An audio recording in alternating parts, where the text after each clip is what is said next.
ចាប់ផ្ដើមដល់ខែខ្សត់ស្មៅទៀតបងប្អូនមួយរយៈនេះគឺឃើញថាធ្លាក់ភ្លៀងធ្លាក់មកអញ្ចឹងទៅបងប្អូនដែលគាត់ធ្វើស្រែធ្វើនេះគាត់ចាប់ដើមភ្ជួរដាស់ដីដើម្បីភ្ជួរដើម្បីធ្វើស្រែអញ្ចឹងទៅឥឡូវនេះគឺចាប់ដើមរៀងខ្សត់ស្មៅវិញហើយប៉ុន្តែប្រហែលជាខ្ទង់មួយខែអីទៀតតាមស្រែដែលគេភ្ជួរហ្នឹងវាចាប់ដើមលាស់ស្មៅវិញខ្ចីខ្លះៗអញ្ចឹងយើងអាចប្រឡែងយកទៅវាអាចបានស៊ីខ្លះៗបងប្អូនចឹងជាបដោះអាសន្នគឺបញ្ចូលគោនៅក្នុងដីនេះសិនសម្បីតែដីខ្លួនឯងនេះក៏ប៉ាម៉ែគាត់ភ្ជួរអត់ដែរនេះចឹងភ្ជួរមួយខាងទុកមួយខាងនេះគឺយើងទុកសម្រាប់ឲ្យគោស៊ីបដោះអាសន្នសិនហើយត្រឹមតែស្មៅវាចាប់ដើមដុះមកបាន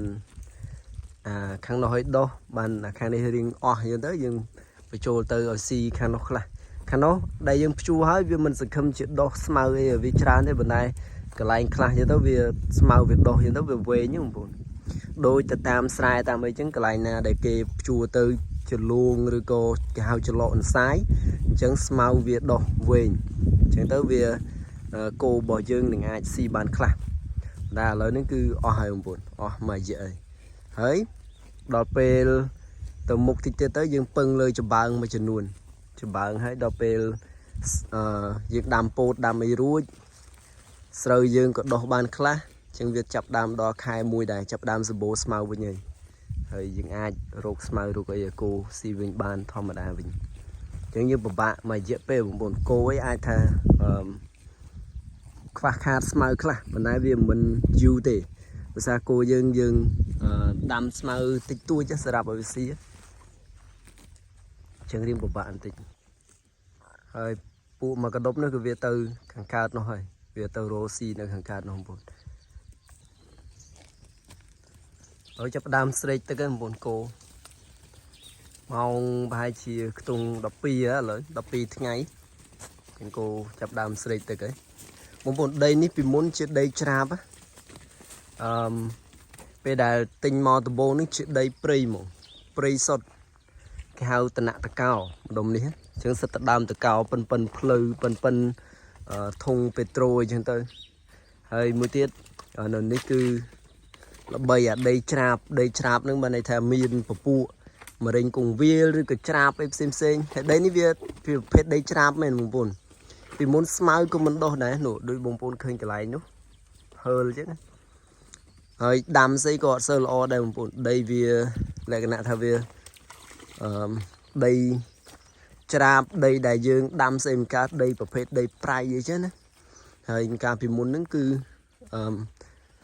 ស្អីក៏មិនដុះដែរស្មៅអីក៏មិនដុះស្អីក៏មិនដុះដែរប៉ុន្តែក្រោយមកកាលពីពេលដែលខ្ញុំចាប់ដើមដំបូងហ្នឹងគឺស្រែធ្វើស្រូវបានច្រើនជុំមួយឆ្នាំអញ្ចឹងទៅ10 20តោនអីចឹងទៅហើយយើងនៅបោកបែនដោយម៉ាស៊ីនបោកអញ្ចឹងពេលដែលរៀងរាល់ឆ្នាំបានពពួកអង្កាមពពួកអំពុកបងប្អូនដែលធ្លាប់បោកស្រូវបានស្គាល់អំពុកចំបើងអំពុកអីហ្នឹងឬក៏អំពុកស្រូវអីដែលយើងបោកទៅវាចេញមកហ្នឹងដឹកយកមកដាក់នៅនេះឯងដាក់ទាំងគោយន្តហ្នឹងបងប្អូនអញ្ចឹងទៅក៏វាចាប់ដើម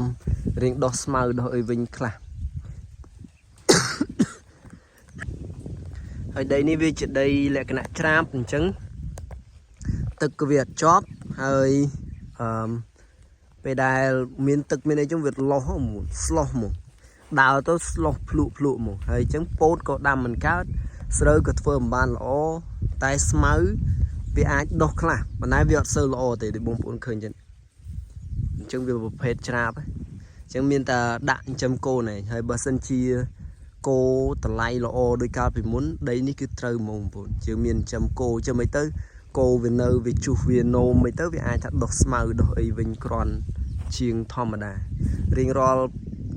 ឆ្នាំពីមុនពេលដែលគោនៅថ្លៃវាច្រើនគឺពួកខ្ញុំអត់ធ្វើអីទេបងប្អូនដីនេះគឺទុកឲ្យគោស៊ីណែទំហំរបស់វាខ្ទង់4 ហិកតាឬក៏7-5 ហិកតាខ្ញុំអត់ច្បាស់ហ៎ប៉ុន្តែយើងទុកទៅយើងឲ្យគោស៊ីល្មមមកគ្រប់គ្រាន់អញ្ចឹងមកខាងនេះគឺយើងឲ្យគោស៊ីដូចបងប្អូនឃើញយើងប៉ាត់លបងហ្នឹងគឺសម្រាប់កន្លែងគោស៊ីទាំងអស់ចំណែកមកខាងនេះគឺទុកសម្រាប់ដាំពោតអញ្ចឹងទីយើងដាំពោតអីហើយ ពេលដែលខាងនេះអស់ស្មៅពោតនេះយើងកាច់ប្រមូលផលរួចគឺយើងយកវាមកដាក់ឲ្យមកស៊ីខាងនេះម្ដងបញ្ចូលមកស៊ីខាងនេះម្ដងហើយដូចបងប្អូនឃើញអញ្ចឹងទឹកគឺវាអត់សូវជាប់លាប់ល្អទេបងប្អូនដូចបងប្អូនឃើញអញ្ចឹងគឺទឹកស្រកអស់ហើយស្រះនេះក៏អញ្ចឹងដែរស្រះនេះអាខែភាសាក៏មិនកើតអាខែប្រាំងក៏គ្មានទឹកនៅទឹកវាអញ្ចេះហើយគោក៏អត់ចង់ចុះទៅដែរបងប្អូនហើយបើមនុស្សវិញខ្ញុំស្រាវបងប្អូនដោយសារកាលមុនធ្លាប់យកពូថ្លានមួយធំមែនទែនយកមកប្រឡែងតាំងពីប្រឡែងរួចមានអារម្មណ៍ថាខ្លាចហ្មងមានអារម្មណ៍ថាហ៊ានចុះទៅបងប្អូនយើងខ្លាចចូលទៅវារុំវាអីចឹងណាយើងអត់ដឹងច្បាស់ទេថាពស់ថ្លាននេះវាអាចនៅក្នុងទឹកឬក៏មិនអីមិនប៉ុន្តែគាត់ថាទឹកនេះវាដូចស្ងប់ល្អពេកហើយដីវិញបាក់ដូចបងប្អូនឃើញដីបាក់ដីស្រុតដីស្លោះហ្មងហើយ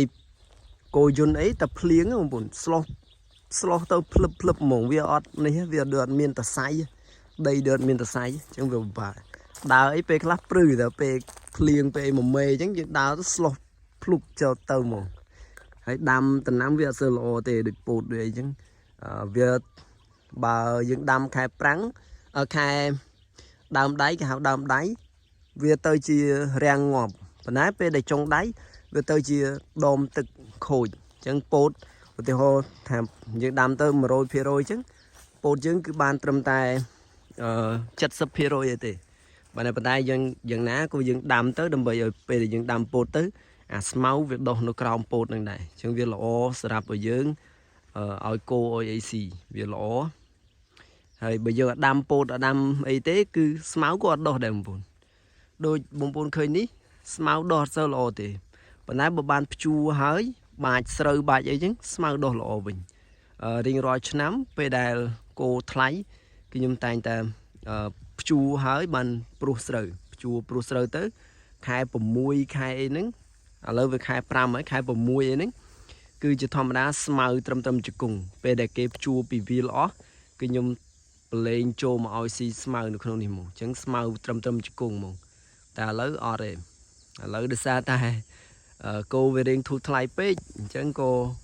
មិនហ៊ានទៅខ្ជិលបថុយអីវិញឆ្ងាយប៉ុន្តែម្យ៉ាងគោក៏នៅសល់តិចដែរដូចបងប្អូនឃើញអញ្ចឹងវានៅតិចដែរហើយចំបើងឲ្យយើងក៏ទុកបានខ្លះអីបានខ្លះអញ្ចឹងយើងក៏មិនជាបញ្ហាដែរបងប្អូនហើយគោដែលយើងសល់ប៉ុណ្ណេះដោយសារតែដូចខ្ញុំធ្លាប់លើកឡើងពីវីដេអូមុនអញ្ចឹងថាពីមុនពេលដែលយើងចាំអញ្ចឹងមួយឆ្នាំយើងលក់ត្រឹមតែ4-5 ក្បាលយើងផ្គត់ផ្គង់ជីវភាពគ្រួសារសមរម្យហើយពីមុនទៀតគឺរបស់របរហ្នឹងគឺវាធូរថ្លៃប៉ុន្តែឥឡូវយើងលក់10 ក្បាលអត់ស្មើនឹង5 ក្បាលពីមុនទេបងប្អូនពីមុនកូនគោទៅបង្កើតមកភ្លាមចតុងសិតតែ1លានជាងហ្នឹងហើយកើតមកតែមួយខួបកន្លះអីគឺយើងលក់បាន2លានកន្លះ3លានអីចឹងនោះជាពិសេសអានោះអីសាក់2លានកន្លះអីហើយនោះអាដើរទៅចិត្តមេហ្នឹងសិតតែតម្លៃសេរីហ្នឹងឥឡូវលក់ឲ្យសួយបានតែ80,000ទេតាមមើលចឹងតម្លៃវាខុសគ្នាពាក់កណ្ដាលប៉ុន្តែយ៉ាងណាក៏ដោយឥឡូវហ្នឹងក៏វាយើងស្ថានភាពយើងរៀងស្រាលហើយបើនេះថាយើងលែងសូវជួបបញ្ហាហើយបើទោះជាតម្លៃប៉ុណ្្នឹងក៏យើងរៀនមិនសមខ្លួនរស់នឹងប៉ុណ្្នឹងដែរអញ្ចឹងវាលែងសូវជាបញ្ហាហើយប៉ុន្តែបើដូចកាលពីភ្លាមវាបត់បែនភ្លាមយើងទប់អត់ចប់ទេបងប្អូនចង់លបើកមួយប៉ុន្តែយ៉ាងណាក៏ដោយបើតម្លៃប៉ុណ្ណេះបងប្អូនខ្លះដែលគាត់ស្ថានភាពគាត់ពឹងអាស្រ័យទៅលើការចិញ្ចឹមគោហ្នឹងពីច្រើនគឺគាត់លក់អស់ហើយដោយសារគាត់ស៊ូអត់បានទេគាត់មិនអាចស៊ូនៅចិញ្ចឹមគោ 4-5 ក្បាលហើយគ្រប់គងជីវភាពគ្រប់គ្រាន់ទេអញ្ចឹងគាត់ត្រូវទៅលក់ហើយចាក់ចេញពីស្រុកហ្មងចំណាក់ស្រុកទៅក្រៅប្រទេសឬក៏ចំណាក់ស្រុកទៅធ្វើការនៅឆ្ងាយពីប្រទេសអញ្ចឹងតែគ្រួសាររបស់ខ្ញុំមិនដឹងថាចំណាក់ស្រុកទៅណាបងប្អូនអញ្ចឹងយើងមានតែបខំចិត្តនៅខំស្មៅជាមួយគោនឹងទៅហើយយើងចេះតែតដចឹងណាបងប្អូនប៉ុន្តែមួយទៀតស្ងាត់អ៊ំនិយាយមួយទៀតគឺយើងព្យាយាមឲ្យអស់ពីលទ្ធភាពតាមដែលធ្វើទៅបានយើងមិនពឹងទៅលើតាមុខរបរនៃការចិញ្ចឹមគោទេបើខ្ញុំលក់គោអស់ទៅធ្វើអីផ្សេងគាត់កើតដែរដូចខ្ញុំអីចឹង bông bồn đó ta cầm lăng cai bởi nhưng mấy cứ bia tao mà ruồi cho môi đừng kéo buồn nhưng che riệp ắt che ấy thế vậy được tròn thôi nhưng mà nhưng từ riệp ắt từ thua sầm non tới lực cái rong xi măng ấy 50 kg nên cứ to rồi vậy chui cái chui ấy bên này chẳng dưng miếng tao đo rồi nơi cho môi cố tới dưng chấm cô chấm ấy dưng mình phân tại lời chấm nô pico thế dưng đầm sừ đầm ấy dân tới thua sừ đầm đo pột sợi đai chứ dân tới rồi cô nhục đi nhung mấy cruza nhung mấy miền đông miền ấy time tới đông cô mà năm này cao đấy không buồn đông bị muốn thọp tầm mà năm chứ như ban bị pon này chứ cô mà pon này chân tới là bè lấy mà năm ní cứ toàn ban vào mua pol vào màn để còn nãy dừng lúa ban thay còn bị muốn đông mà play mà pon pram ấy chứ là lâu dừng lúa ban buôn pram pon còn nãy bây giờ miền đông lúa là xa reng năm môn rồi chẳng đi mà bạn tịch tại giờ nay ở đó dừng chờ su không buồn bởi dừng lụa ó dừng từ thua cài chừng ai đi ba đi mai còn cha hay chừng còn từ thua cài chừng ai kìm cả thì lọp miên cả là muốn về đây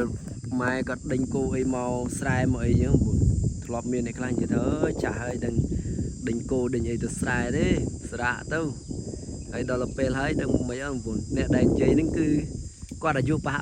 mà đai nhưng mà ngày hơi có thưa ca nó thầy thưa ca non này nó thầy ấy có tham mai nó còn nấu trong ban đòn na tiết nấu đa đánh khuya cô ấy đòn na tiết ấy nhóm chơi tịch kịch thà bờ mình nói đánh khuya cô luôn ấy trong ngồi từ thưa ca non nó thầy thì còn mình tại nên có kịch để mình dễ trong quạt chân đấy nhưng miền ta su khăm smau như mỗi cô khăm smau bán nhưng có khăm smau bán này không thứ mấy bài dương thật không stand up bài nắng nhưng bây giờ trom thì lấy đôi nhung gì chẳng thay dương lấy chỉ bọt bài ta tham gia để bọt này sự cùng bỏ dương thì cô bao nhiêu mấy những tập bất không chùm luôn mùi xóm cua thế bông bồn được mê để bông vốn khơi chẳng cứ miền lấy đến cứ miền bông pơ cái ba đây bông bồn mê đại dương nữ hơi mê class cô palm tới hay mê class cô mình toàn palm được hay con cô bên nơi bên này chân bà ta thâm lụa cô lấy cứ hỏi cô lụa ấy mình là chăm từ một to thì thầy nhung chắc nhung trơ ca pra lui mà dễ sinh chẳng từ mốc bà sinh than phép nơi đôi đam chết cô nơi thua thay từ đá cứ nhung đừng tin cô đã chăm với nhà dừng ở bên nào lớn nữa cứ trom sinh là sao nhung trơ ca pra lui sinh chứ mình trom sinh video nó cứ phần nước một buồn nó còn chán chỉ được lấy cho nên video cài